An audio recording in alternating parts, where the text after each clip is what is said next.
Hello. So I've got to mute my stuff again.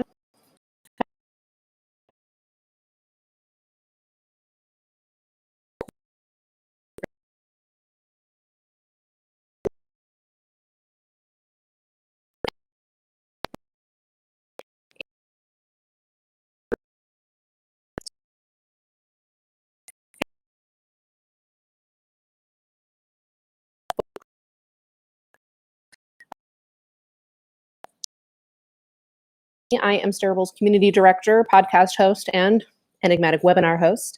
I run our blog and our social media and all that kind of stuff. I'm also an independent filmmaker myself. So you will no doubt hear more about that throughout today's webinar, the topic of which is how to make a marketing plan in 60 minutes, which sounds ambitious, but I promise it's not as scary as it sounds. So I am going to switch us over to the presentation so that you can start to get together. And I'm going to ask you some questions. Hang on, got to make sure to have audio this time. All right, let's move on over. Cool, cool, and neat. So as everyone's starting to file in, say hi. Say hi in the comments. I am watching the comments throughout this presentation, and I would love to hear from you. So who's here and where are you watching from? And if you are watching and telling me where you're from, if you have a web series, let me know what your web series is called. I would love to learn some more about you guys. So I see from Natalia that audio is not working well. Oh, nope, now it's working. Cool. See, this is what I love about automatic feedback. Hello, Yolanda. So far, Natalia and Yolanda are our first wonderful people. Oh, and iJen, hello, welcome back. So let us know where you're watching from, and if you have a web series or an indie film or anything in between, what's it called?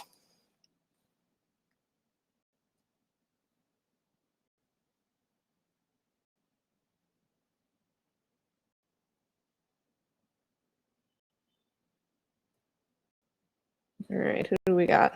So we got a Natalia and a Natalie, and a Yolanda and an iJen so far. So once again, let me know where you are watching from today, as well as where you or what your web series or indie film is called. I'm going to give people a little bit longer. Let's see, how many people do we have on? All right, looks like Natalie is producing a feature called Pastor's Kid in Los Angeles. They start shooting in May. Ooh, congratulations. Exciting time. And hello, David. David said Dia Duit, and I don't know if that's some sort of hello or where they are writing in from, but in either case, welcome. Thanks for coming. So we've got a couple people on Facebook, and it looks like we got a couple people on Facebook. And Natalie is from Madison, Wisconsin, but she is shooting in LA in May, so that's exciting. And I just see Amanda Taylor's here too. So hello, hello, hello, everyone. All right, so I am going to kick it off, and we'll just let people who start filing in just catch up, because it's not gonna, we're gonna get too deep too quickly. And while we are, talking and going through this, and for really quickly, you should definitely be taking notes. We are actually going to hopefully be making your marketing plan throughout this webinar. So definitely be taking notes, but also be thinking what we should do for our next webinar. This is the last of the 3 planned webinars that we're doing with help from our wonderful friends over at Stage 10 TV, who are making this live stream possible. Say hello to Stage 10. You're going to get an awesome discount to their live streaming platform at the end of this presentation, as well as a discount to our film festival at Stareable Fest. So keep sticking around. But yeah, if you want more of these webinars about a variety of filmmaking and marketing topics, let us know what you think the next one should be. Don't tell me right now, because I'm not going to be able to do anything about it for the next hour. But at the end, I will be asking again, what do y'all think we should talk about next? What do you want to know about? What do you want to learn? So without further ado, let's make a marketing plan in 60 minutes, guys.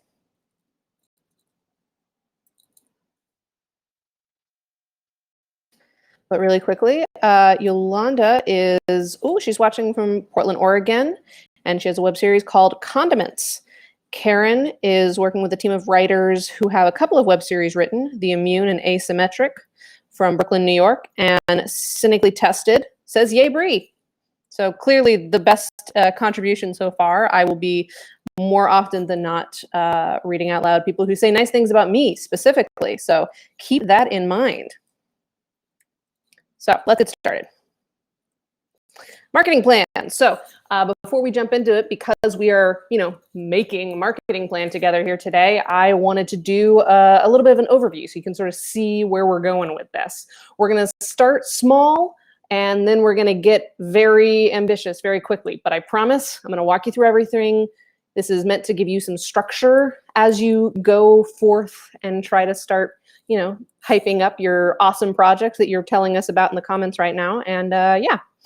So the first thing we're going to do is we're going to define your goals. I think far too many creators go into making a project without really fully understanding like what they want out of it. So we're going to break that down and talk about some things that you should prioritize and things that you can let go of depending on what your goal ends up being. We are going to talk about planning your press release and your press kit and what makes a good press release and press kit with examples. We are going to define your external outreach. So I'm going to help you build basically an outreach list so that, when you want to start sending your press release and press kit out, you have someone to send it to. We are going to decide on your calls to action and define what calls to action are.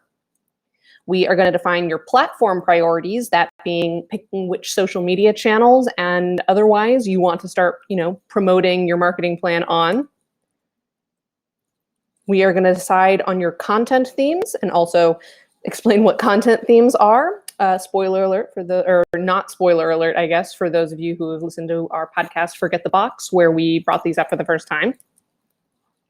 We're going to lay out your schedule. So we're actually going to look at what makes all of this stuff, like how to lay it out in terms of like a month-to-month schedule, which I think far too few people actually do. I mean, we put a shooting schedule together when we're, going into production. So why aren't we putting a schedule together for our marketing outreach?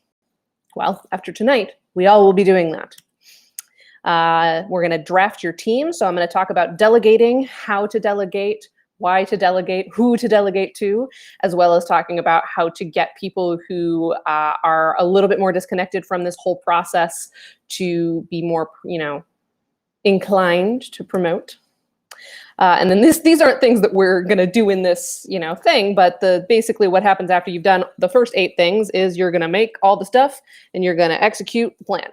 So we're not going to, I'm not expecting us to make everything tonight, but I am expecting us to all agree that pre-production for marketing is just as important, if not in some ways more important than pre-production for actually making your web series. So I am going to check in on chat, see how everyone's doing. Facebook is weirdly quiet tonight. Last time Facebook was so hopping. So how's everybody doing? Does this seem like it makes sense?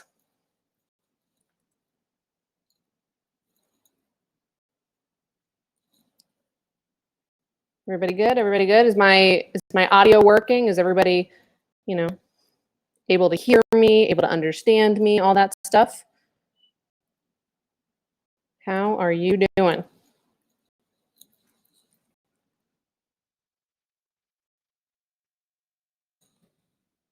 I bet this stuff is just gripping for the video on demand viewers. Hello, people from the future watching on video on demand, and welcome to our webinar. See, wouldn't this have been fun to, get to be a part of live? All right, everyone loves it. Everyone thinks it makes sense. How excellent. All right, so let's move on. Step 1, let's define your goals. So at the end of this presentation, if you would like a copy of it so that you can review in your own time, or if you want a 32-page marketing guide that I have put together, please send me an email, brie@stareable.com, brie@stareable.com, bri@stareable.com. So email me and I will send you a follow-up stuff. Cynically Tested is still firmly on Yay Brie, and so they are still firmly my favorite person in the stream.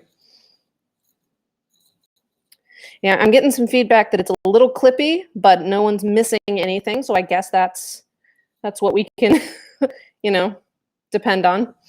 So yeah, let's define those goals. So goal, potentially, gain an online audience. This is the most common goal, although I think a lot of times people sort of misunderstand what this really means and what work needs to go into it. So if your goal is to gain an online audience, then I think you need to prioritize your story, having multiple episodes, marketing. So welcome to this webinar. This is a good thing for you to have, and base competency. So when I say base competency, and it's going to come up a little bit throughout this presentation, what I mean is the sort of basic amount of quality that your web series or your indie film or your feature film has to accomplish in order for, it to be taken seriously. Because a lot of times, I'm not saying that you need to have CW level production quality. I'm not going to sit here and say that you need to rent a red camera or, all of these things and shoot in 4K footage in order for your web series to be successful and for you to be considered talented. But there is sort of a base level of competency that your project has to have in order for, the other things that you're really good at that you don't need money to be good at, like writing and story, to really shine through. So I kind of define base competency as good sound, good picture. And again, good picture doesn't have to mean like really high quality footage. It usually means just good lighting. And like, even camcorders or iPhone footage looks great if you get your lighting on point. And then obviously good writing. So if you have good sound, good picture, not high quality picture, but good picture, and good writing, then that's what I kind of consider base competency. That's the very, base amount of work you have to do to be taken seriously.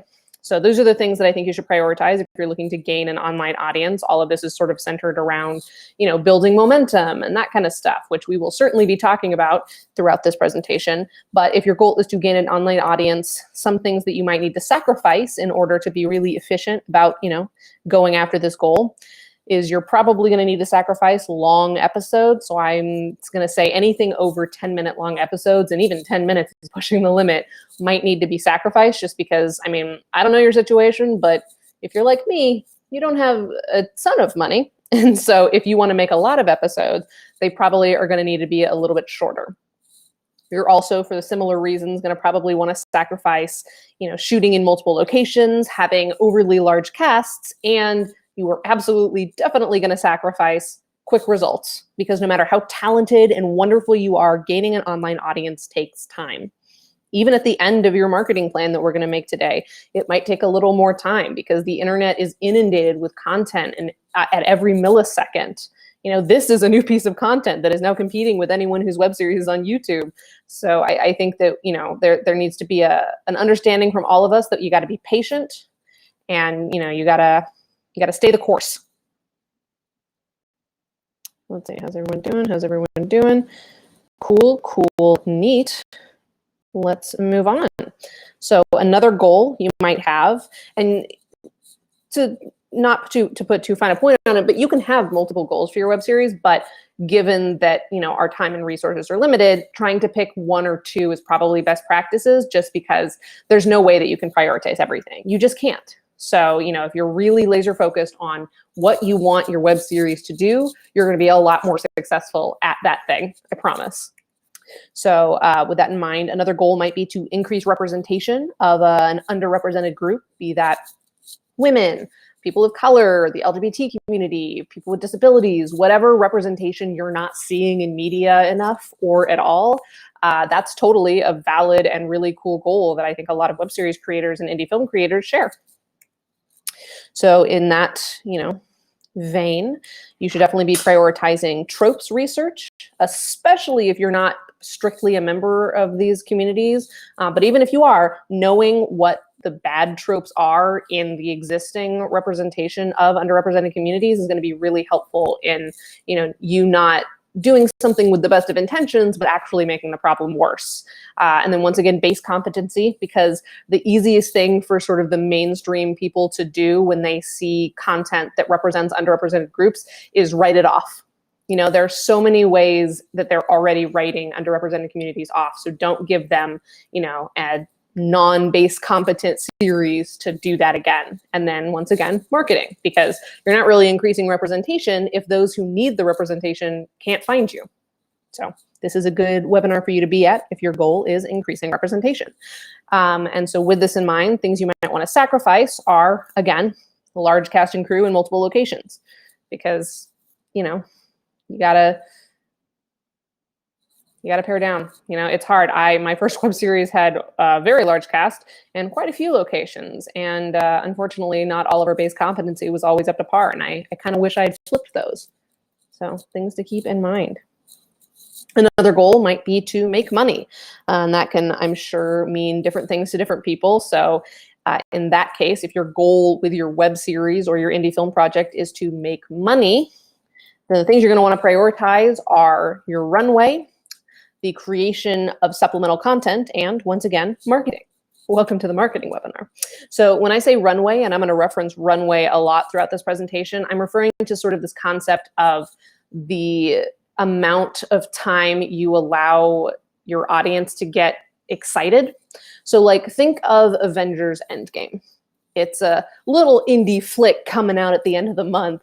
And think about the way in which they have been sort of keeping tension high and hyping things up for the past, I mean, honestly, for the past like decade that the MCU has existed. But, you know, for this project in particular, they have been building hype and releasing little bits of new content and longer trailers and different screenshots and posters and all of that kind of stuff for the past like 6 or 8 months. That means that that project has 6 or 8 months plus 10 years worth of stuff explicitly about that film that no one has seen, but that now we can't not see.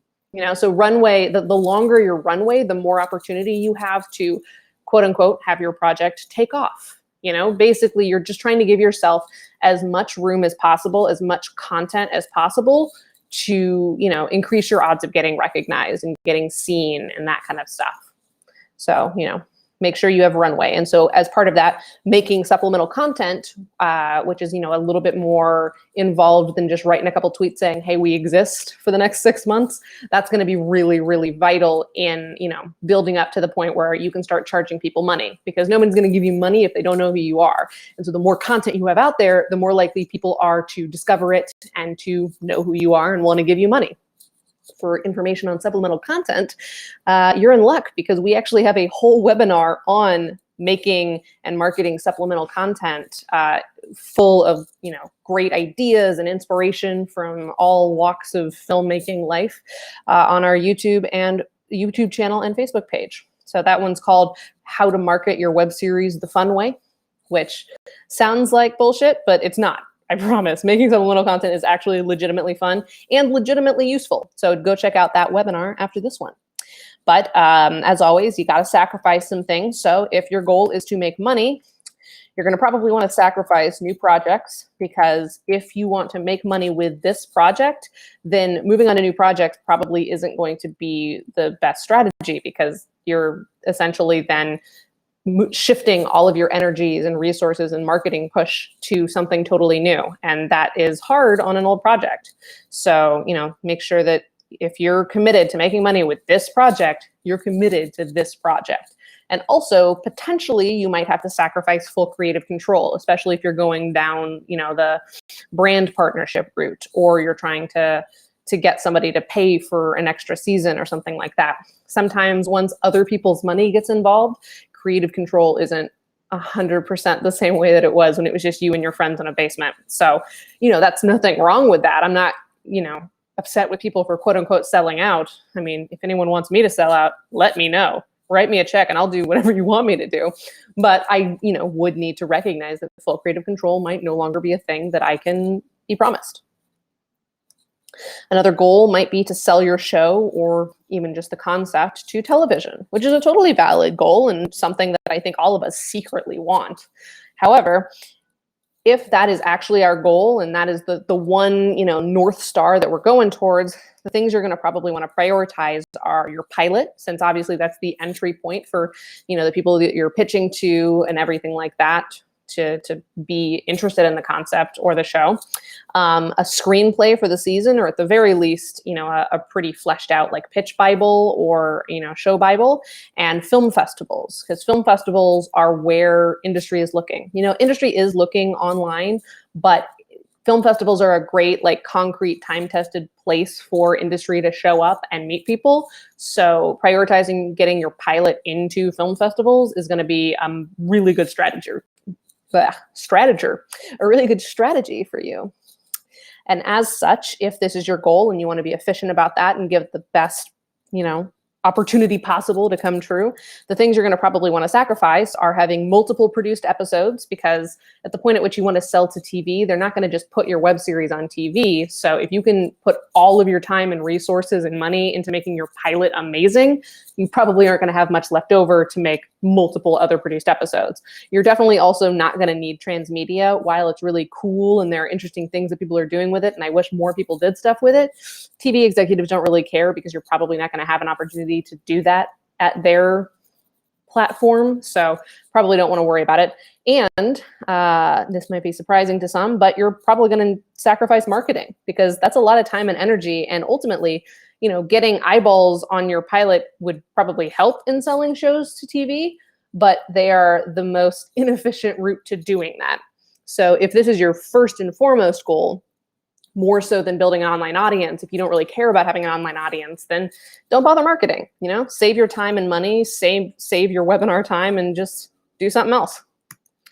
And then finally, one of the final goals, you might want to just simply showcase your skills for future employment. So whether that skill is you want to prove that you're a great screenwriter, or you want to prove that you're a great actor, or that you're a great director, or whatever it is, if you want to showcase a skill, and the way that you've chosen to do that is to make a web series, the things you're going to want to prioritize are that skill, obviously, base competency, because without base competency, it'll be hard to see that skill shine through. Like, if you want to prove that you're a great writer, but your sound is bad, no one's going to be able to hear the writing. So the opportunity to showcase that skill has kind of been lost.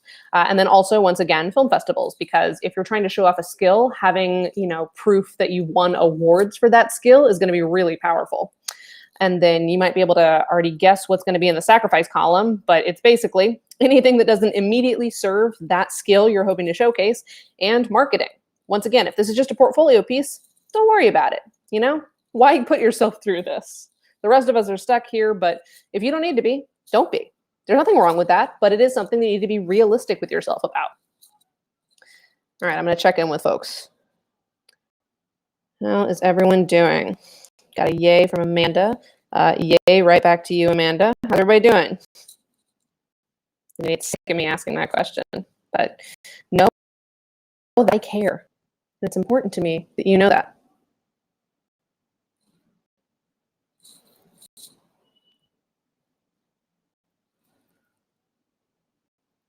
Oh, wow, there's quite a bit of a lag. Oh, then that's something you guys should probably know. If you haven't been with us for a webinar before, we tend to have quite a bit of lag between when I, Brie Castellini, in real life am talking and when you guys hear Brie Castellini talking. So if for whatever reason I don't respond right away, or if there's an issue or something that you're not sure what's going on with, it's probably just because I have not seen your message yet, because you have not heard me say things yet.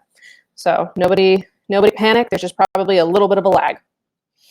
All right, cool. Moving on.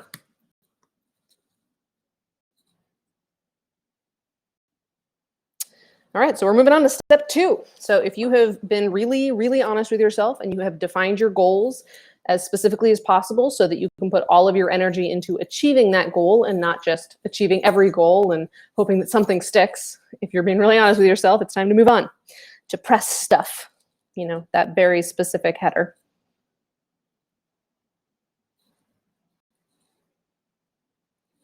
So, press releases.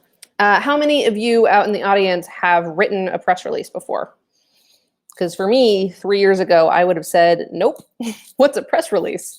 And trust me, learning how to write and learning what to do with press releases has changed everything for me. Honestly, it's probably the reason that I'm doing this webinar for you right now. Yes, I have to wait for you guys to be able to answer. See, sometimes I forget that there's a lag. I'm like, why aren't people responding? Oh, it's because they're 45 seconds behind.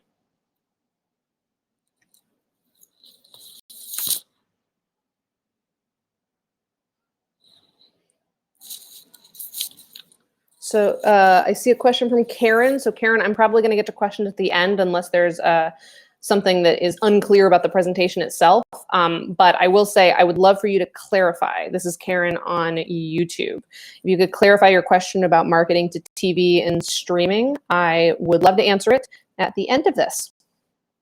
It looks like Amanda is someone who has made many press releases as well as Natalie.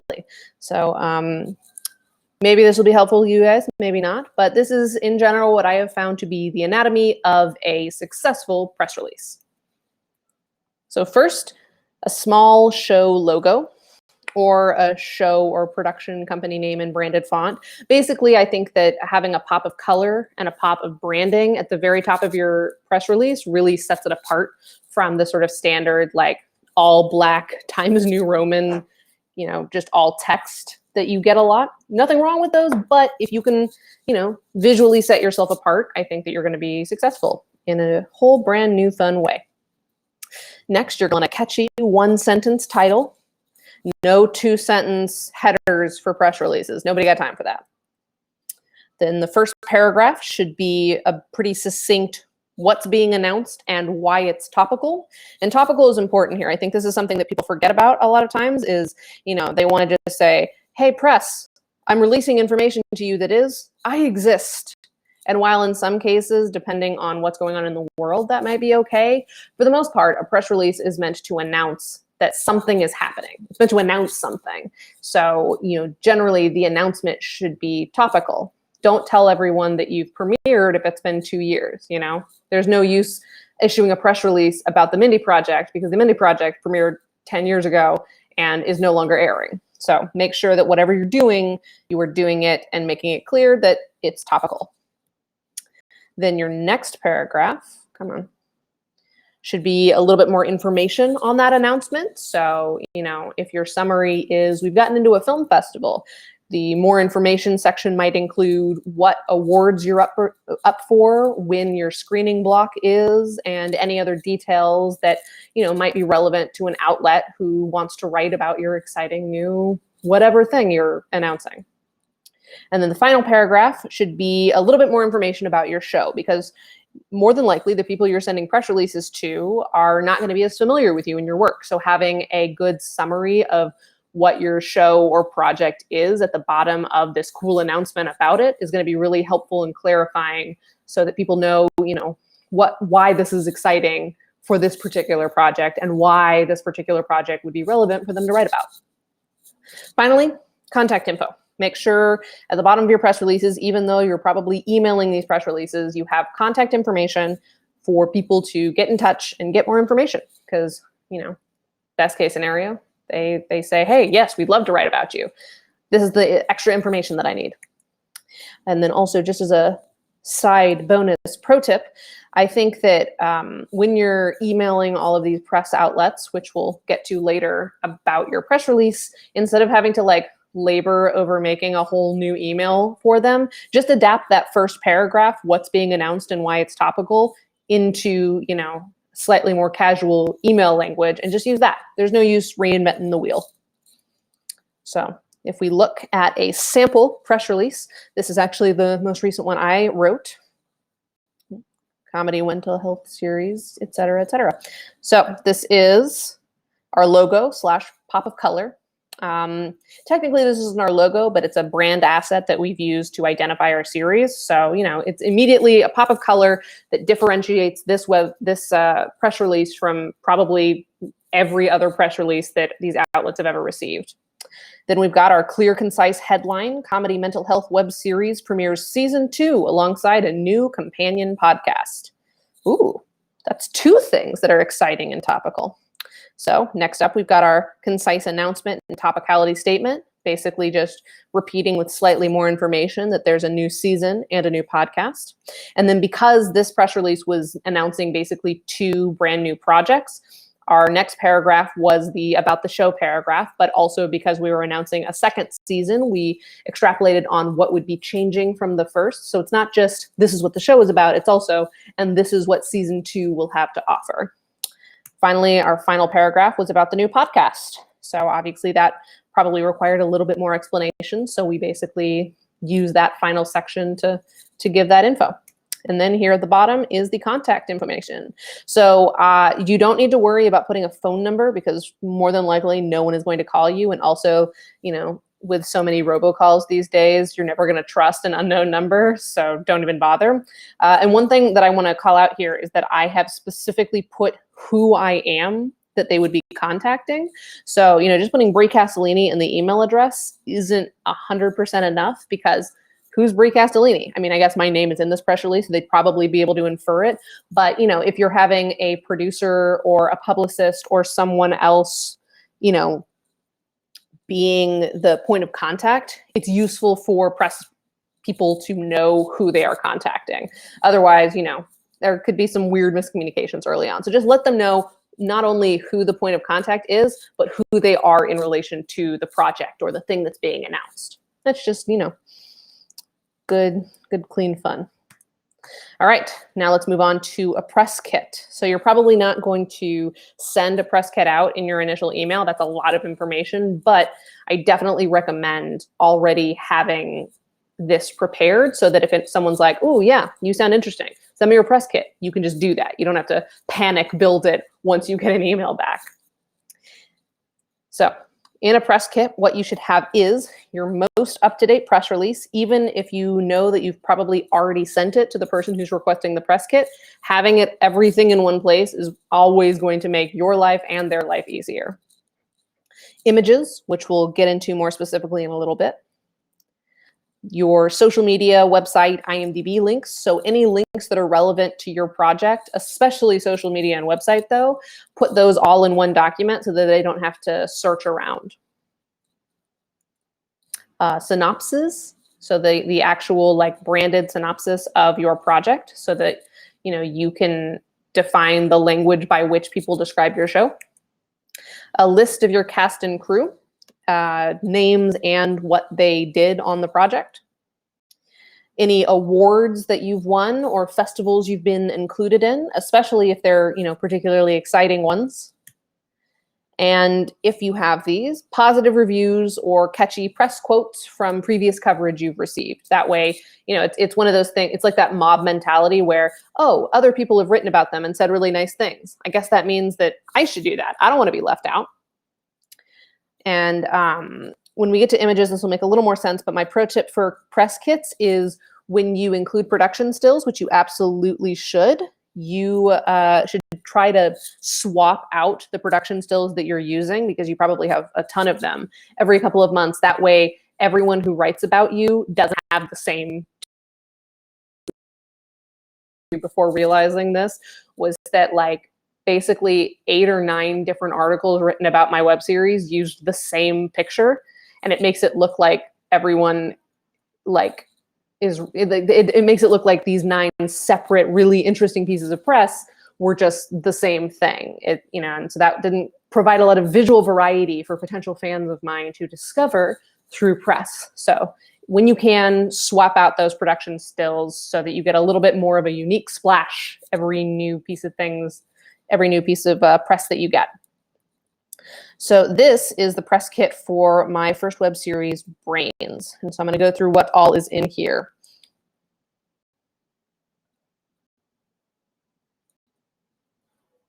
So what we've got here is we've got the press release of the announcement that was our most recent press release.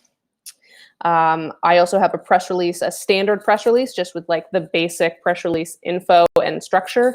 So I actually take that one out when I know I have sent the press release to somebody, but that's just there so that I have, you know, preset language that I can copy and paste so I don't have to rewrite my press release every time I have a new announcement. These are our cast and crew bios. So we had a couple people request not just the names of our cast and crew, but also a little bit more about them. So we decided to just include that in our press kit. This is the list then, our cast and crew list. It's just, this is the cast. This person plays this character. This is the crew. This person has these roles on set, that kind of thing. We also have a series frequently asked questions thing because this web series was a found footage zombie horror show. And so that naturally has a lot of confusing elements to it, like a lot of really kind of lore heavy stuff about it that we felt like might be easier to just have a document to deal with already so that we could refer to it if people had questions about, how the zombie science worked and whatnot. We also down here have our festivals and awards list. So we broke it up into places that we won, places that we were a semi-finalist, and places that we were included in / screened at. This was our little press quotes document. So we have 3 really solid, really glowing quotes from previous press coverage. So we like to put that there to make ourselves feel better, but also, again, to indicate to the press that, hey, other people are writing about us and they seem to like us, so what are you waiting for? And then also, this is my synopsis document. So I have broken it up into the short, medium, and long synopsis because depending on the outlet that you're reaching out to and the type of writing and the type of writing that they're going to do about your show, they might need slightly more or less information about you. So if you can pre-write the short, medium, and long versions of your synopses, then the language about your show is going to be a lot more consistent and more accurate to your project, because not every press outlet and every journalist is going to watch your entire series before they write about it, and they might make some inferences that aren't correct, and then you'll end up having to get them to retract it or edit the story after they posted about you, and that's not a good time. So if you can just pre-write that information for them, it's going to make everything so much easier. All right, how are we doing? So Natalie asks, is it best to keep the press kit on Google Drive? So it is in Google Drive, good eye. I use Google Drive just because that's where I work out of, but there's nothing to say that you can't use Dropbox. Some people have hard files, so they basically download the Google Drive format and send a zip file to people. I like Google Drive because it means I can swap things in and out, and the links that I've sent people don't change, but the content might, so that I can constantly keep it updated without having to hunt people down and say, oh, here's the new link or here's the new attachment, things like that.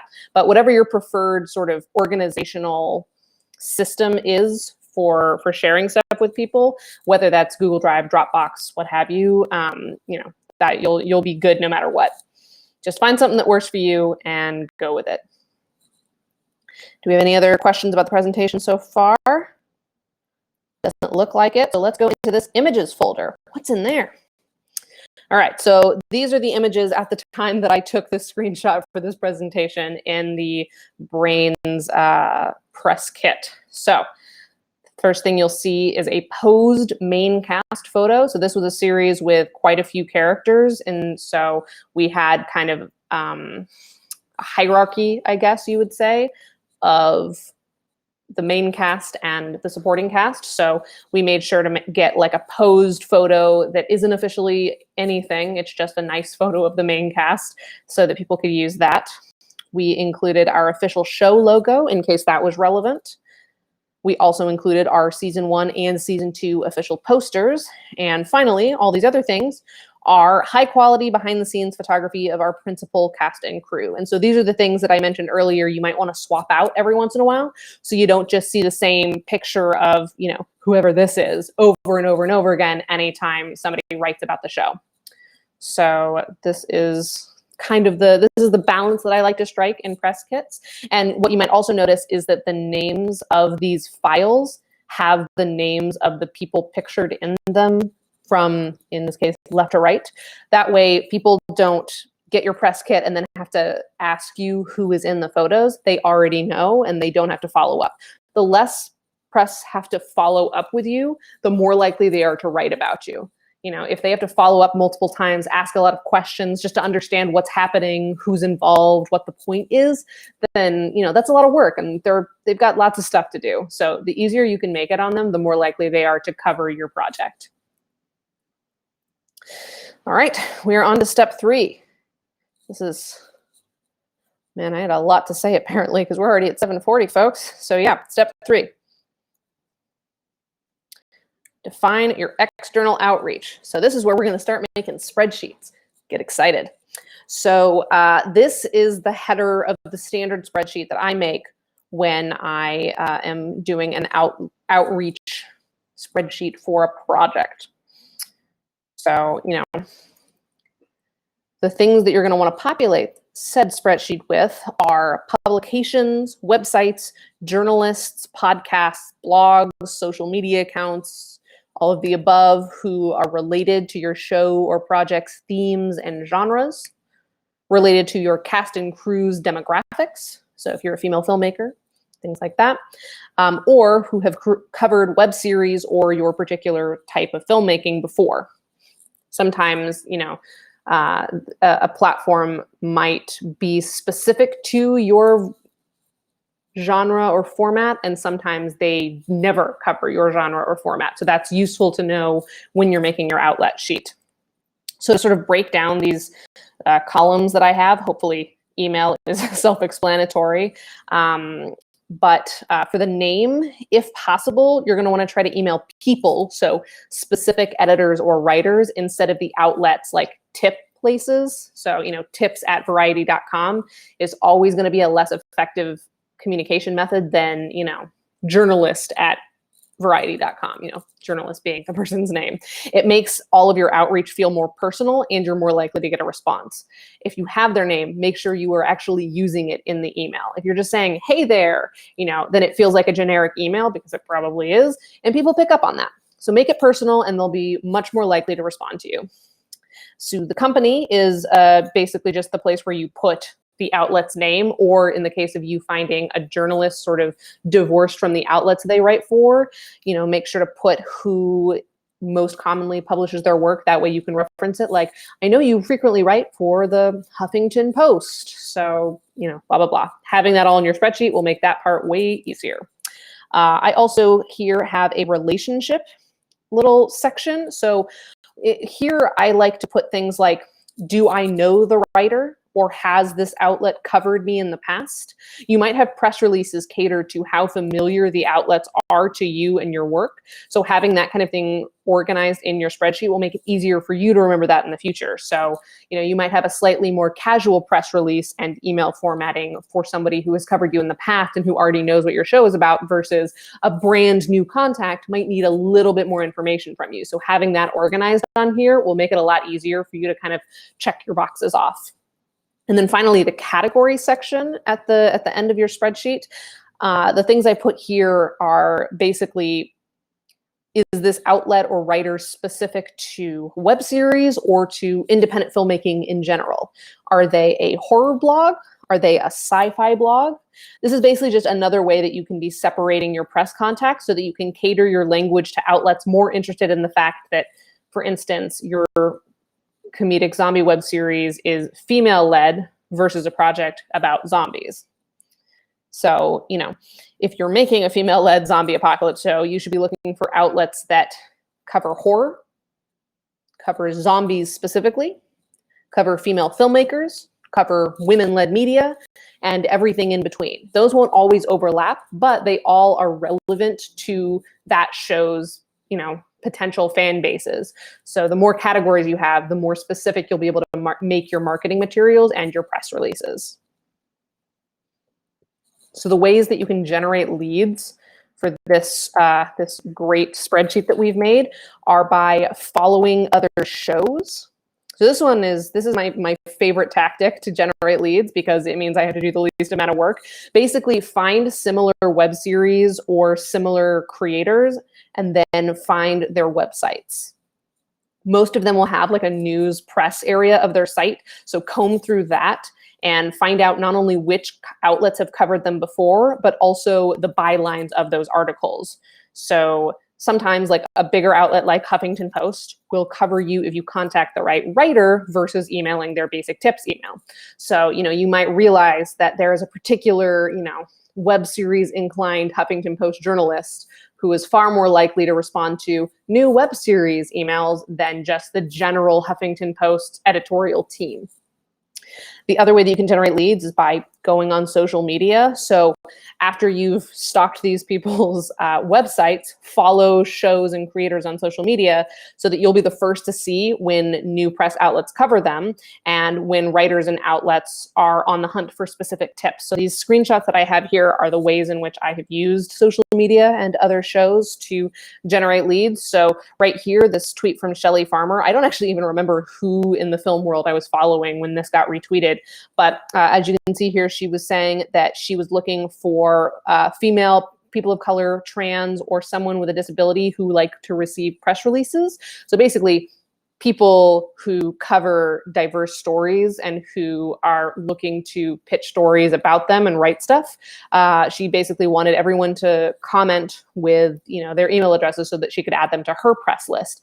And if you see here, 173 people responded to this tweet. So I just went through this thread, found the emails of people who were publicly saying, yes, send me press releases about, interesting and diverse film stuff, and added them to my press kit. And that was just because I was paying attention to social media and I'm following people relevant to me. Similarly, this is a tweet from my production company when we got a piece of coverage for the short film that I made a couple of years ago. So if you are a filmmaker who does LGBTQ content or female-led content, following my production company would probably be useful because I retweet when people cover me. And so you might be able to see, oh, look, this place called Screen Queens has covered a piece of content that's similar to the content that I'm making. I should reach out. And then obviously the other ways to find leads are Google. So just Googling female filmmaker blogs.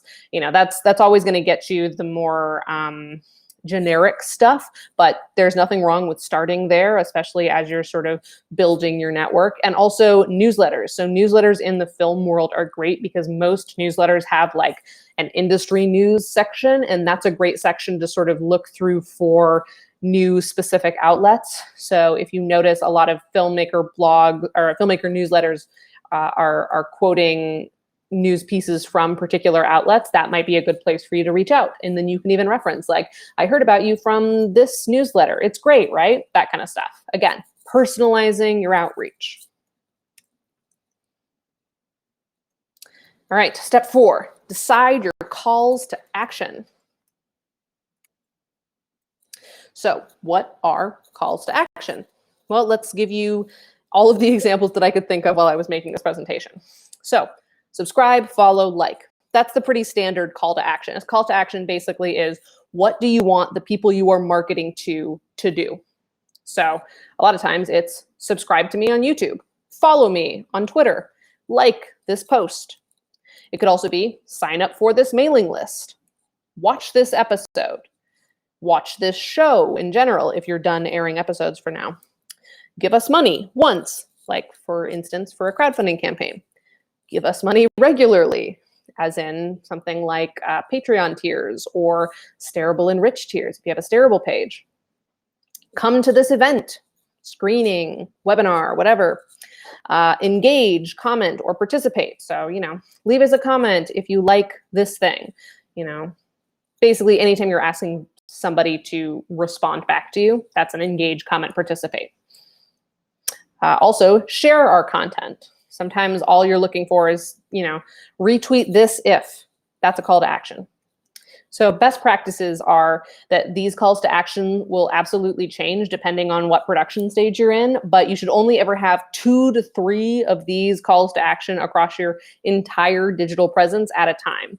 So, if you currently have social media that has these calls to action, like all of these calls to action going right now, that's too many. People are going to get confused.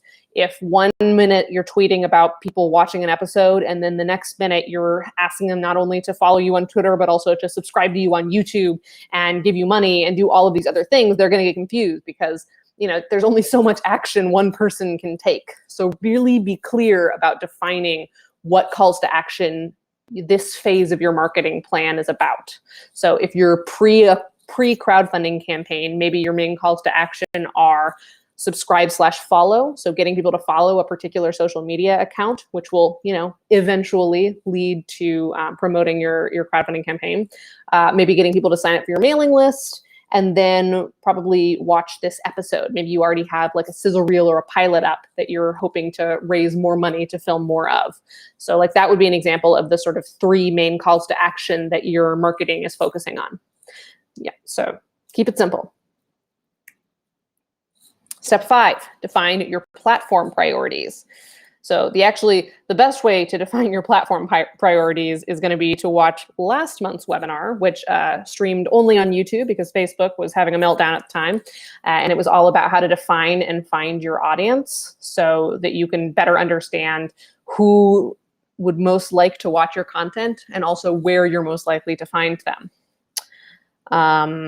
But the sort of main 4 are Facebook, where most of your friends and family already are and is a great place to be if you're only planning on posting a couple times a week. Twitter, which is where you should go if you're interested in networking with other filmmakers, because there's a big film community on Twitter, and you're more comfortable with planning and you're planning on posting more than 3 updates or pieces of content a week. Facebook algorithm gets kind of upset if you post too much on there. So Twitter is somewhere where if you're actively airing episodes, for instance, you might want to be, because you're allowed to post more often without getting penalized in the algorithm. And also Twitter obviously is best if you're able to actually monitor it, because things happen very quickly on Twitter. And if you miss it, you're not really getting the most out of that. Instagram is obviously another popular one. Instagram is great if you have a dedicated designer or photographer, someone who can actually curate a really nice looking feed, and if a considerable portion of your marketing plan is your show's aesthetic. So my shows, we have visual stuff, visual gags, but my show's main sort of marketing pull is the writing and like topic. So we haven't found a ton of success on Instagram as such, but perhaps your series has a stronger visual identity that you want to really capitalize on. And finally, Tumblr. So Tumblr, I think, gets a bad rep and definitely doesn't get thought of as often. But if your show prominently features a fandom, so like something geeky like Marvel or Doctor Who or Harry Potter, or if your show features prominently a diverse cast, Tumblr is really big about social justice. So Tumblr loves it when there are diverse things that they can watch. And if your show's theme makes curating a thematic or visual blog easy, these are all reasons why you might want to start focusing marketing on Tumblr. But once again, the best way to decide is to watch our last webinar or just pick something that you like the best. And also, one way that might make managing those social media platforms easier is by using Stareable updates. So Stareable updates is available to every web series creator who has a page on stareable.com, which is totally free to have. You just have to have a web series. And you can use Stareable updates to connect to and schedule posts on Facebook and Twitter, all from one place, which is honestly amazing. Last weekend, I spent about an hour and a half scheduling the next 3 months of social media for my web series. And it has been amazing because I haven't had to personally tweet or put a Facebook post up for anything because it's already taking care of it. So highly recommend getting a Stareable page, stareable.com/submit, and getting access to this totally awesome tool. All right, we're almost an hour in. How's everybody doing?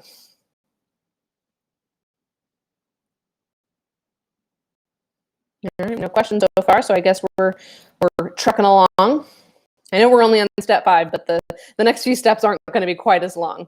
There's a lot of setup when you're making a marketing plan. All right, so now we're on to step 6, deciding your content themes. Excuse me, had to take a sip of water, doing a lot of talking tonight. So content themes are something that came up in this episode of our podcast, Forget the Box, with Tom Pike. If you haven't heard of the web series Personal Space, it's streaming on Amazon, I believe, and I think it's also on Stareable now, so that's exciting. And Personal Space is a really great web series, and so we interviewed Tom, who is the creator of that show, but also a marketing expert in real life, like as his day job. And so Tom defined content themes as essentially extremely specific buckets of content that relate to your project's ethos, theme, aesthetic, and resources. So it's the types of content that you're using to market your series. I'll give you some examples on the next page, but if you want like a really deep dive into this conversation, highly recommend checking out episode 11 of Forget the Box. It is a good one. So the highlights, if you're, not wanting to pause this webinar to go listen to a podcast, you'll want at least 6 unique content themes, which sounds like a lot, but when I explain to you what content themes are more specifically, you're not going to be as scared. You're going to want to save your highest quality stuff for your final marketing push. So content themes are going to be everything from like screenshots of your series to like fully produced behind the scenes video content. You're going to want to keep the like really good stuff. Not that any of it is bad, but like the really exciting stuff closer to your piece of content. That way, the hype is built properly. That's why, to bring it back to Avengers Endgame, they didn't release their full trailer until much closer to the actual release date. If they'd featured the full trailer 2 years ago, that wouldn't have been as exciting. So start with the simple stuff, end with the big stuff, and you'll get a lot more bang for your buck. Also, definitely space out your higher intensity content. So if you're making, really beautifully produced behind the scenes videos, you might only want to release one of those a month, versus screenshots are super easy to get, free to produce, and you can probably get one of those out every single day. Also, you should try to emphasize variety. So don't just do all image-based content themes or all video-based content themes. Try to mix up the type of mediums that you're using, and try to include as many of your teammates as possible, because if you're only getting content that relates to like one character or the writer-director, that's not as exciting. And it's also going to be less likely that people are going to help you share the good word. So as an example, here, let's go back really quickly.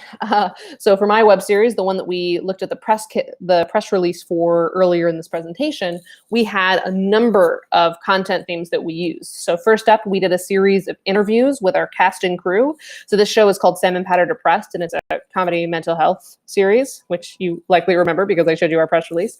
But all of the people who worked on this show have had experiences with living with mental illness, so we interviewed each other. We interviewed everyone who worked on the show about their creative life and their experience with mental illness. So that was a series of like video interviews that we did.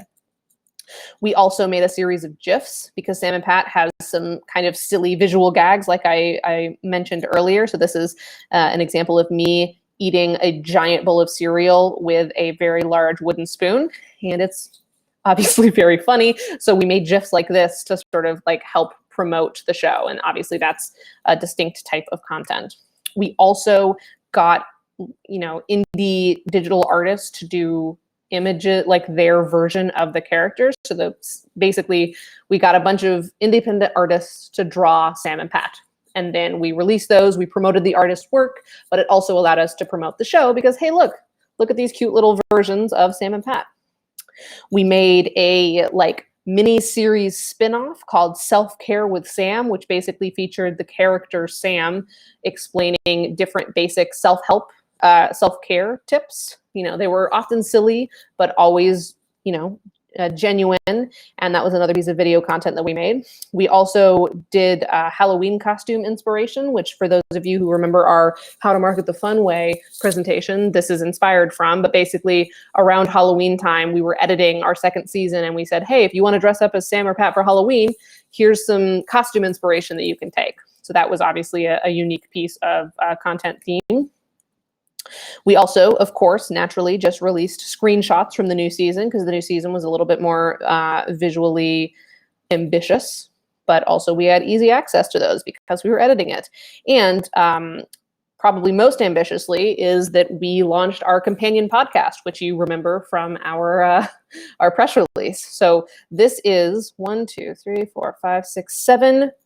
unique pieces of unique content themes that we released over the course of a couple of months to hype up the fact that we had a new season coming out. So basically all of this premiered right before the show premiered, and then basically the show picked up where all the marketing left off.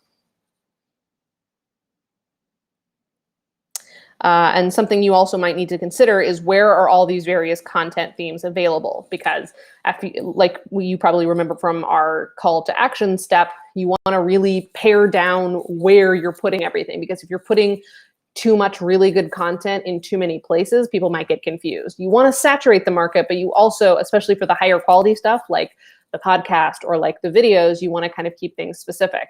You also might want to consider, especially if you're starting to increase your fan awareness, offering some of the higher intensity content, so the podcast maybe, or the mini series on like a freemium basis. So some stuff is available for free and some stuff is locked behind a paywall. And for that, you might want to use Stareable and Rich. So this is an example of 2 updates that exist on our Stareable page, one of which is totally free to view. So, this was the commissioning indie artist to draw our characters. But then this one, I don't know. What's behind here? What piece of content am I missing? Basically, you would click the Become a Supporter to unlock, and you would get access to that. So Stareable and Rich is our monetization system. You can access it via this support button, and you can see it like the way that it manifests on the page, which is you can basically just decide to lock certain content behind monthly tiers. So, for $1 a month, you get access to something here. For $10 a month, you get access to this sort of a thing. Basically, it empowers you to offer freemium version of your content so that fans can support the shows that they love while paying a little bit extra for a little bit more. And once again, this is a totally free service that you get if you join our website, which is also totally free. Stareable.com/submit. Get in on this. And this is sort of what your backend looks like. So this is a theoretical example of what your analytics would look like.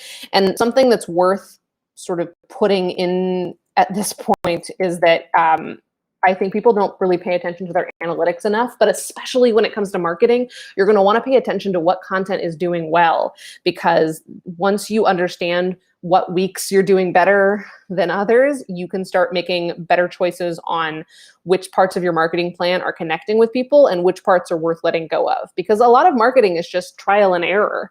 But what you don't want to do is start 18 different things to market your show and continue doing them even if 8 of those things aren't really doing anything for you. Don't do more work than you have to.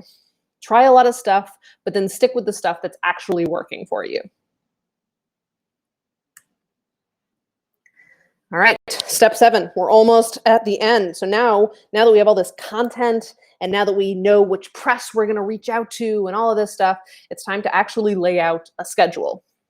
Just like you would lay out a shooting schedule, you absolutely have to lay out a marketing schedule. It will make your life so much easier and will allow you to schedule stuff all at once so that you don't, become sucked into a life of only marketing ever.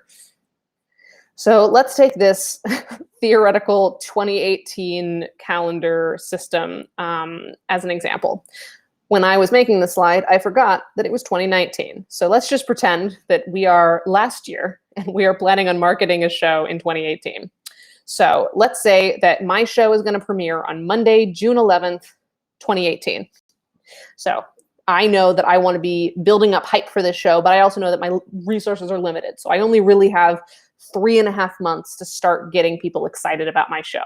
But I know that that's when it is, so I can start planning around that. So another thing I'm going to want to put down here is my milestones. So these are the things that probably aren't ongoing pieces of content. They might even be live events. These are sort of the starter premieres, I guess. Starter premieres is a weird way to say it, but you understand what I mean, right? So things like launching a podcast, even though it is supplementary content, it's still its own sort of release. Dropping a full teaser, so a teaser for the upcoming series, and dropping a full trailer. These are all sort of milestone things. You're probably not going to have multiple trailers or multiple new podcasts to launch, that kind of stuff. So spacing out these milestones. Oh, and as well as the in real life screening that you would do maybe the week before your premiere. This sort of gives you benchmarks to hit so that you have little you're breaking your marketing down into phases. So this is sort of our main 3-month schedule. And now we can start to plug in extra content to sort of keep people engaged in between the milestones and in between not having their web series in their life to your web series launching. So let's say now that we have launched this podcast, you're going to upload a new podcast episode every Tuesday up until the new season starts. So put your podcast on the calendar. So, all right, schedule's starting to look a little bit more full. So there's a little bit more stuff for people to engage with. But I think I need some video content because I am making a web series after all, and it'll probably be useful to start pushing people towards my video channels. So let's do some cast interviews. But those are a little bit harder to make than podcasts because, you have to edit them and you have to film them and make sure the lighting is good. So I'm only going to release those every other Friday. So it's spaced out so people are getting a couple of pieces of content a week. But I don't have enough cast and crew members to do one every week. So every other Friday, I'm going to post one of those. So now your schedule's starting to look good. And well, I don't know. I've got all these screenshots and those are super easy. I have like 100 screenshots. So maybe I'll just, in between all of this other content, I'm just going to post screenshots and behind the scenes photos.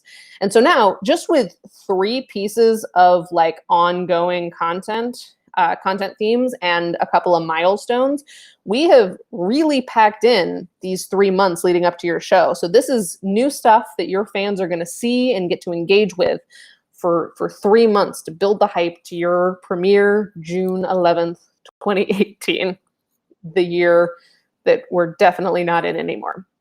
But this is sort of the way that you want to space your stuff out, So higher intensity content isn't as frequent.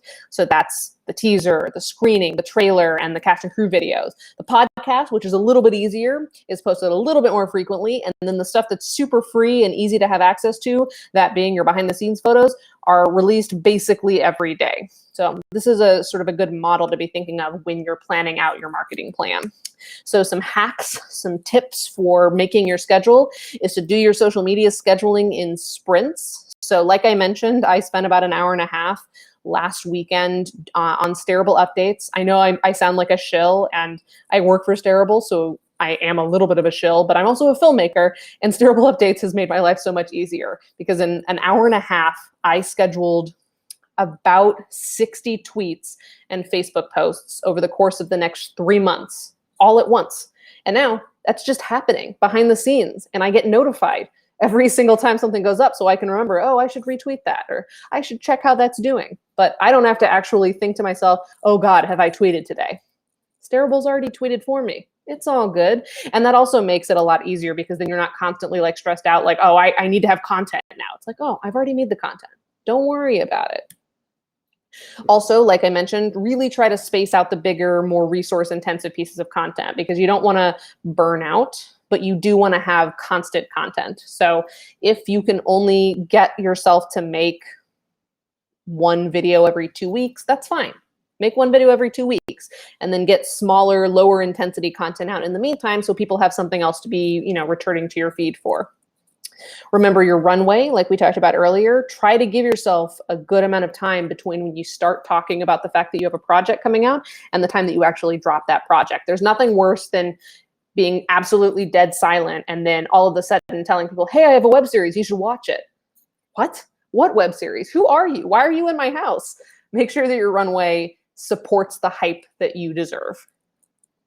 And keep in mind that for like basic announcements, so things like new episode is out today, you might want to have to post that a couple of times that first day. So for instance, every time a new Sam and Pat episode is uploaded to the internet, I have 3 tweets scheduled for just that one day. So I have a morning tweet saying, hey, new episode. I have a middle of the day tweet saying like, did you hear? New episode. And then I have a for the evening crowd tweet later on in the day because you have no idea which sorting system people are going to use on their various social media algorithms. And you also don't have a guarantee of when specifically people are going to be checking their phones or their computers. So, nobody's going to get upset if they see the same announcement more than once.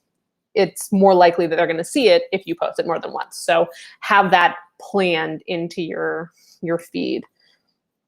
Also, if you can, use the same piece of content that you're making in different ways to make it seem like you're making more content, but really you're just mining it for all it's worth. So as an example, like I mentioned, Stareable has a podcast called Forget the Box, and we can turn one episode of Forget the Box, or to move the metaphor forward, one episode of your web series into 4 other pieces of content. So the first thing we would do with every Forget the Box episode is that we would make this nice little image, this little guest card. So this is an example of an episode with filmmaker Caitlin Alexander. So doesn't this look nice? They can share that on their social feeds. We can share it on our social feeds. And it, is a nice personalized way of saying this person was on our podcast.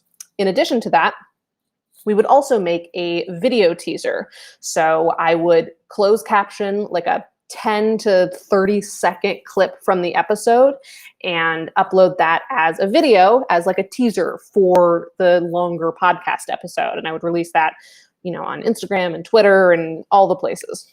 Then I would take another quote I liked and make an image out of it so that, people could see the quote image and think, oh, I probably want to listen to this podcast because this person sounds really smart. And then I would get a whole other quotes. That's 3 full quotes now from the same podcast and make another quote image and share that on different days. What I have done is used one piece of content that I made, the podcast, and I have split it into 4 extra pieces of content. So outside of just saying, hey, listen to this podcast, I have also now made 2 inspirational quote images, an inspirational/interesting quote video, and a cool branded image. So all of that from one thing. I didn't need to make 5 podcasts. I could make 5 pieces of content out of one podcast. So the more that you can do that, the better. All right, step 8. This is the last active step of this planning session. Drafting your team. Is everyone still with me? How's everyone doing? We're almost done. I'm sorry, I promise. And I see you've got questions coming in. That's awesome. I will I will definitely get to them at the end of this. We're almost done, I promise. So, drafting your team. So, when you're going about drafting your team, and this I'm specifically saying as is your team who you want to buy into the marketing part as much as possible, the people who are actually going to be helping you create and distribute these awesome content things that you're working on. Sit down with everyone and be super honest about what is everyone's strength or weakness. Who is the best at drafting long messages and emails? So, to press contacts and stuff like that. Who's really comfortable with that style of communication? Who's the best photographer that you know? High quality specifically. Who's the best at editing photos? It might not be the same person. Who amongst your friends has access to Photoshop and actually knows how to use it? Who on your team is the best at editing videos, be them long form or just quick little interview segments? Who's great at making GIFs? Who is good at actually being on the ground, monitoring your social media feeds and actually engaging with your fans? Just really take stock of this and don't be upset if you're not good at one of these things. I am not the best at, I do all this stuff because I have to do it for work, but I would say that my weakest thing here would probably be editing photos.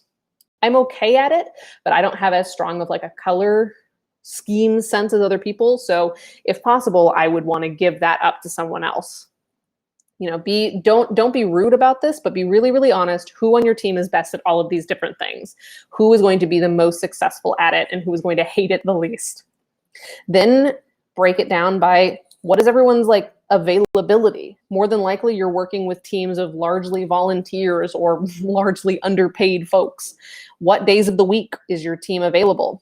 How many hours on those days are they available? Do they work 9 to 5 and then Tuesday, Thursday have other events that they have to attend to so that they're only available for a handful of hours on Monday and Wednesday nights?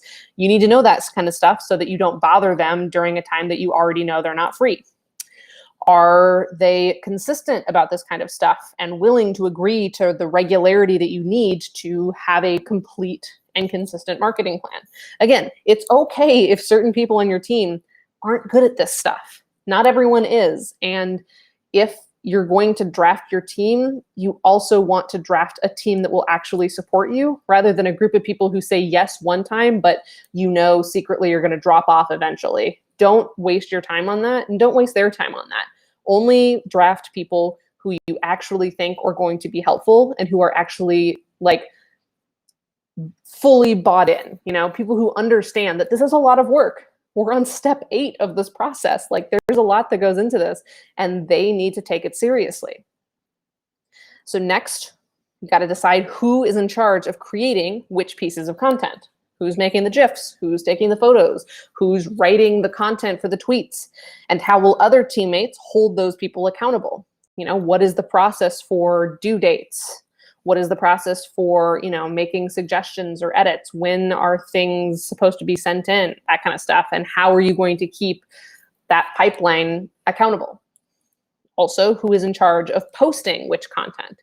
You might have totally different people making your content themes as you do promoting those content themes. And similarly, how will teammates hold them accountable? How are you going to be able to figure out that, you know, your Twitter feed is being consistently updated without yourself having to obsessively refresh your Twitter feed?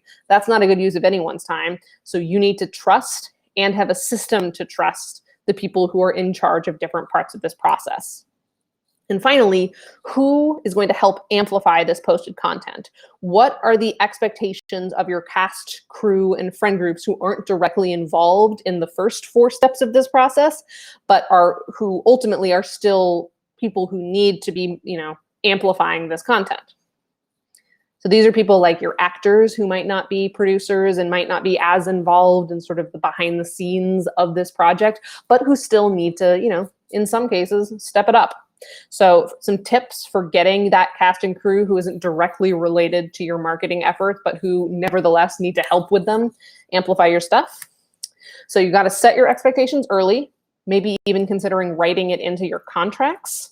I am working on a new web series called Better With You in May, and my contract, when it was sent to me, explicitly laid out the expectations for, you know, how often and how I would be posting about the project on social media and how I was supposed to be talking about it, which was really helpful because that allows me to understand this project hasn't even started yet, but I know exactly what is expected of me, and I know exactly who to ask if I have questions about that. It made me immediately feel more comfortable about it, and it made me feel more connected and likely to do so. Also, it's going to be super helpful if a little bit more time consuming to pre-write the social media copy that you want them to share. So instead of just saying like, hey man, can you tweet about the show? Say, hey man, here is language that you can copy and paste into your Twitter account and then just post. You don't have to think about it. You don't have to write anything. Literally copy and paste this into your app and post it. If you can make it sound in first person, even better. But ultimately, just like press outlets, your cast and crew doesn't want to do work. They've already done so much work. They're so tired. You're so tired. So make it super easy on them to amplify whatever you need amplified, and they're more likely to do it. Also, on the flip side, provide them with individualized content. So promotional imagery that's specifically for them. So if they're an actor, give them promotional imagery that's specifically about pictures of them. Or if they're, you know, your director of photography, give them the prettiest shots from the show. Give them something that feels specific to them, their skill set, and what they enjoyed about the show, and let them promote that. Don't just give a cast member a group shot that they happen to be in, but, you know, are a small portion of, and say, hey, tweet about the show. But if you give that same actor like a really beautiful screenshot of themselves in the show, psychologically, they're far, far, far more likely to share that than the more generic thing. Again, a little bit more work, but far better results. They also might be more interested in being the, you know, exclusive promoter of specific content. So, you know, if you have an actor who you think would be really behind like being the one who premieres the trailer, for instance, give them some exclusive content, make them feel special, and kind of put the onus on them because they're the only ones with this piece of content to get the word out. Also, this is more on your side, but if you can organize documents, you know, have a spreadsheet, love spreadsheets, of all the social media usernames that your cast and crew have, you won't have to spend as much time like hunting them down, asking people for their, you know, accounts and stuff like that. This is just going to streamline your process of like writing social media copy. So you don't have to keep looking things up over and over and over again.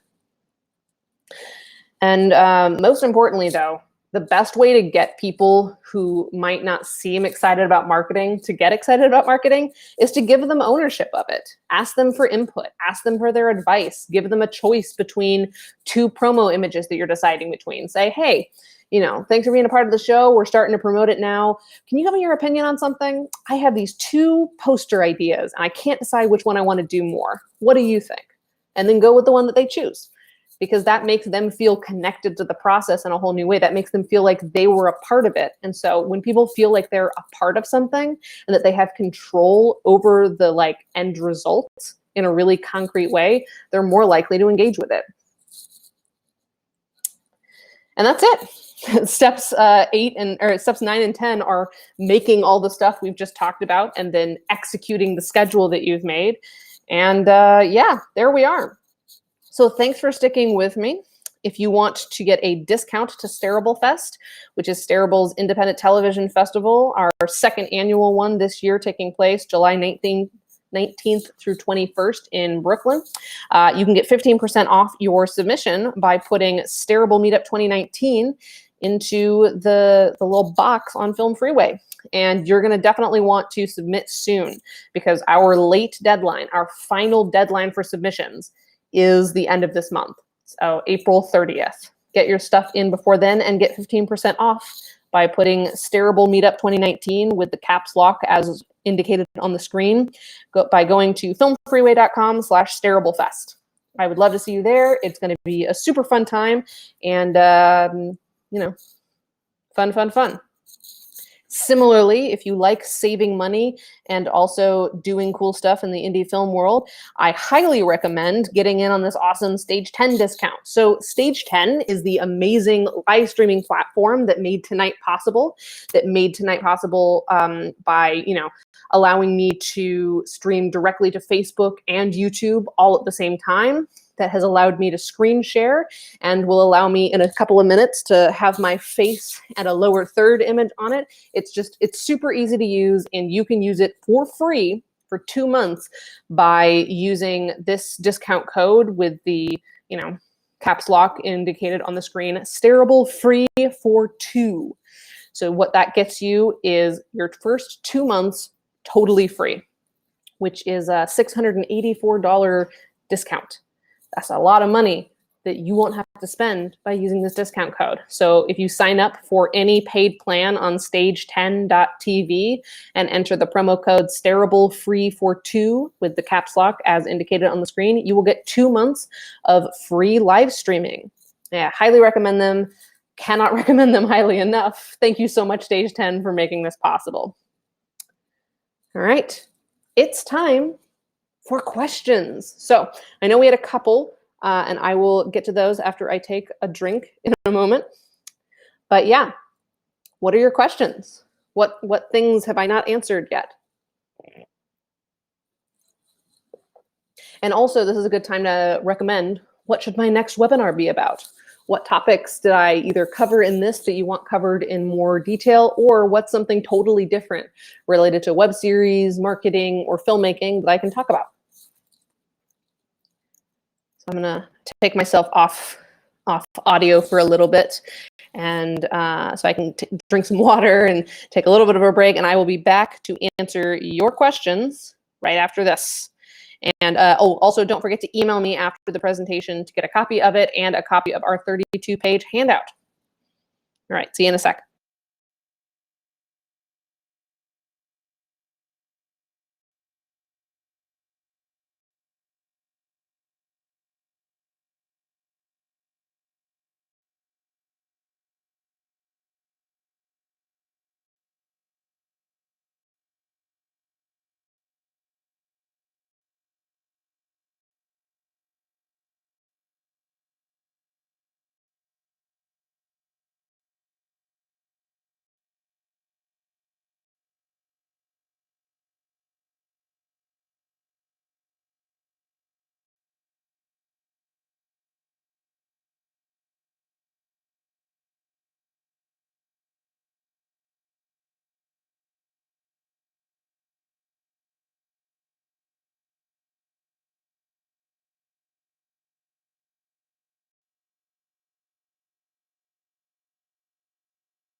Hello, I'm back with a face.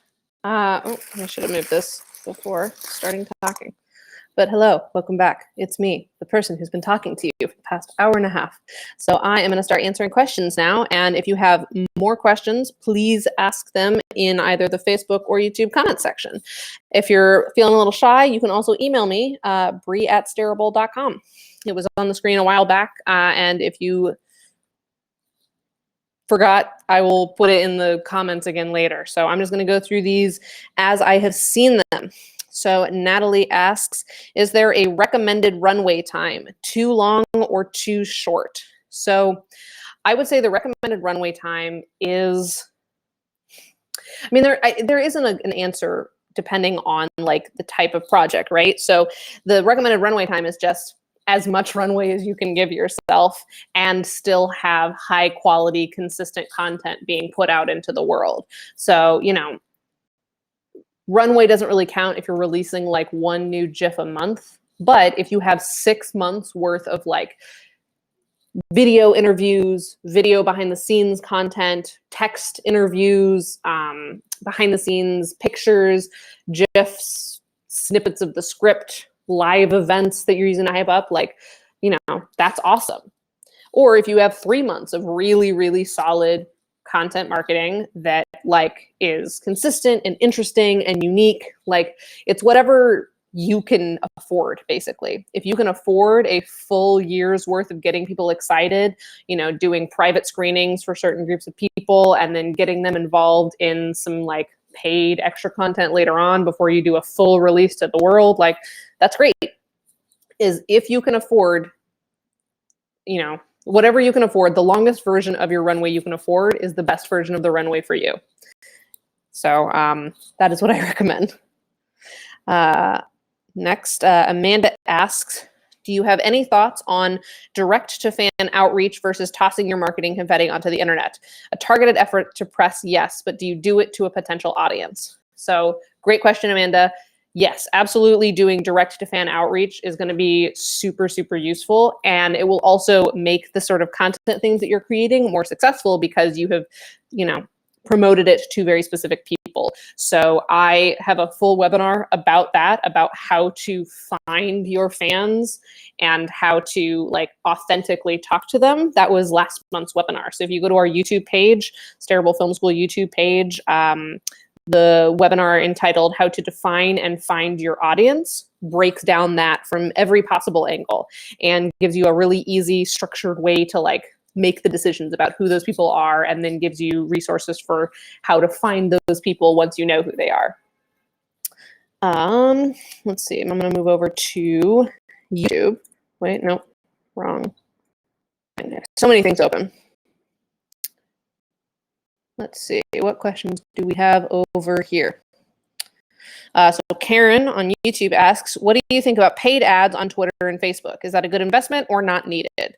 So I have not done a ton of experimenting with Twitter advertising, but I do know that bar none, Facebook boosted like dashboard is better than any other online ad dashboard, even Google. Sorry, Google. Facebook, you know, for better or worse, has really figured out how to make paid ads successful and make themselves the best place to find success in them.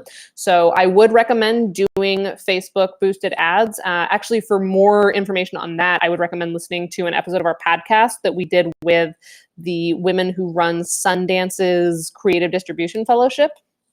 It's Forget the Box. I'm not sure exactly what episode it is. It's in season 2, so it's one of the more recent episodes. But yeah, they basically break down how to have a successful paid marketing strategy. And sort of high level, it's a lot of like cheap experimenting, being really specific about your audience segments, which again, you will get a lot more information about if you watch last month's webinar.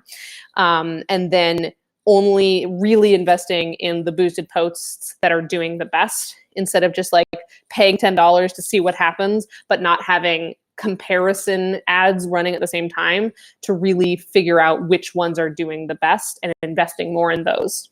So, you know, it's going to be about trial and error, but paid social advertising works, especially if you're smart about who you're paying to be advertised in front of. All right, we've got another question from Apple Juice Productions. So Apple Juice asks, how do you keep people accountable besides just monitoring? So, I mean, that is going to just depend on the team to team sort of situation. All right, I have to move to a different tab. I can't keep looking at my own face as I talk. It's too much for me.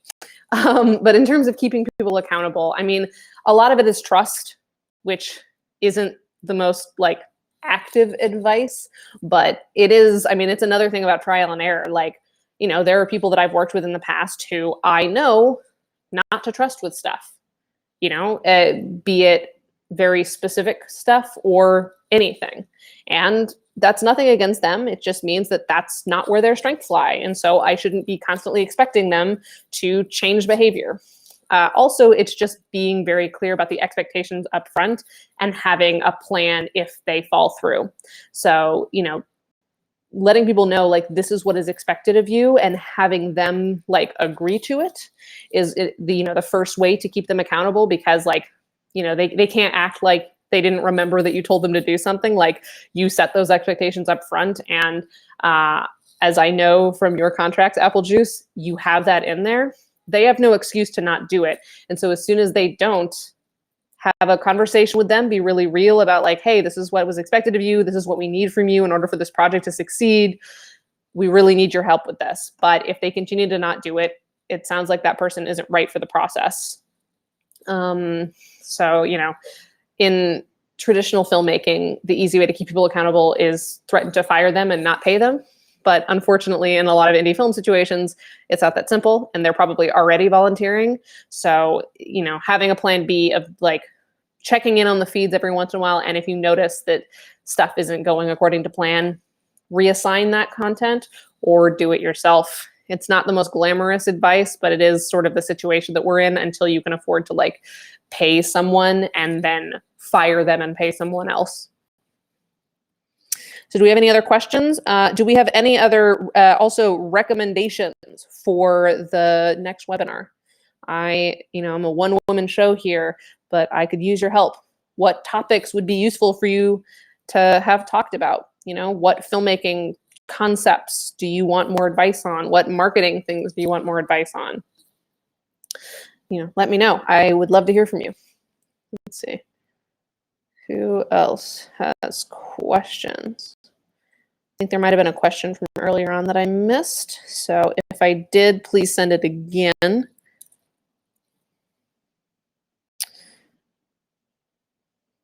Karen suggests talking about contracts. That's actually a great idea. Contracts are something that do not get enough love because they are extremely boring, but deserve more love because they are extremely useful. We actually have a whole episode of our podcast about contracts on Forget the Box with guest Kate Hackett, who's an incredible filmmaker who you should know about. So it's episode 6 of Forget the Box is all about like contracts and professionalism.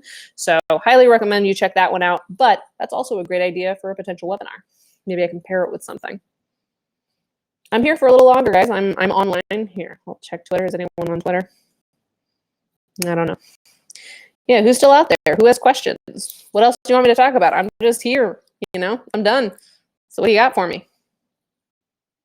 And I see Natalie on Facebook would love a copy of this presentation. Send me an email. After this presentation is over, I'm going home. But tomorrow, I will happily send emails to anyone who wants the handout I mentioned or an actual like physical copy of this presentation. Send me an email. I'm going to put it in the chats of both places I'm streaming. Bree@Stareable.com. Stareable.com. So that is the email now in both chats for you to email me, Bree, for a copy of this, as well as for, you know, further questions. I love talking to people. I love giving advice. I love hearing myself talk. So give me more opportunities to do so. Yolanda has an idea, do a webinar about filming a web series on a smartphone for newbies. That's really interesting. I was actually thinking of doing something about like how to fake production quality on a budget, because I'm an adjunct professor actually in a class where some people are shooting on on iPhones. And I gave my students a couple of tips on like how to make it look like you know more about photography than you do. So it was stuff like how to line up rule of thirds, how to do basic lighting, specific types of shots that were really easy to accomplish but look really impressive. So if like faking production quality is something that would be interesting to people, especially with the caveat that you're doing it on a budget, let me know, because I already have some stuff prepared for that. Let's see so looks like we've only got 2 people left on Facebook. Thank you, brave souls, for being on Facebook with us. I'm gonna throw my email back on screen so that you guys can see that glasses. Not that I'm doing anything weird, but you never know. Maybe I am doing something weird. You don't know my life. I also just want to shout out once again, like how easy that just was for me to switch it from my face and lower third back to my screen share and just my audio. And I did that with Stage 10. And once again, Stage 10, you can get for free for 2 months. Maybe one of your content themes is doing live streams.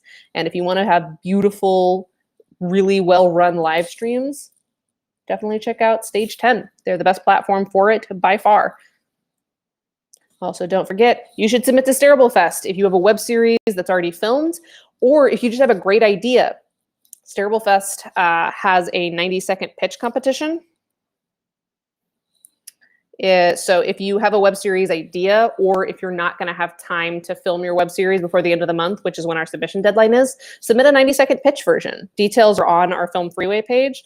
But yeah, we love getting pitches. And last year, the winner got a one-on-one mentorship meeting with HBO. So obviously, that's very cool. And you get an opportunity to tell your idea to tons of industry folks and to fellow filmmakers to help you develop it. So definitely recommend that. Even if you don't have a web series, Stareable Fest is something for you. And if you use this discount code, you'll get 15% off. What could be better? All right, guys, I am winding down. So unless there are any other questions, I think I am going to sign off for the evening. Thank you so much for hanging out with me tonight. This was awesome. I love doing these webinars. It does seem crazy for me to be sitting in an empty office at night talking to myself, but you guys make me feel less alone, and I really appreciate that. So unless there are any other questions, and I will allow the lag to go by for those questions to come in, I am going to sign off for the night. And if you come up with a good idea for a webinar after this, send me an email, brie@stareable.com, and I will make a webinar just for you and for all of our other friends who are watching.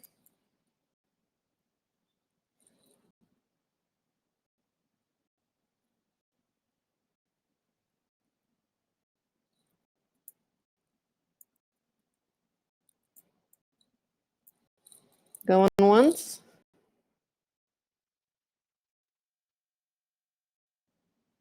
Going twice. All right, that's me, Brie Castellini, signing off. Hope to hear from you soon.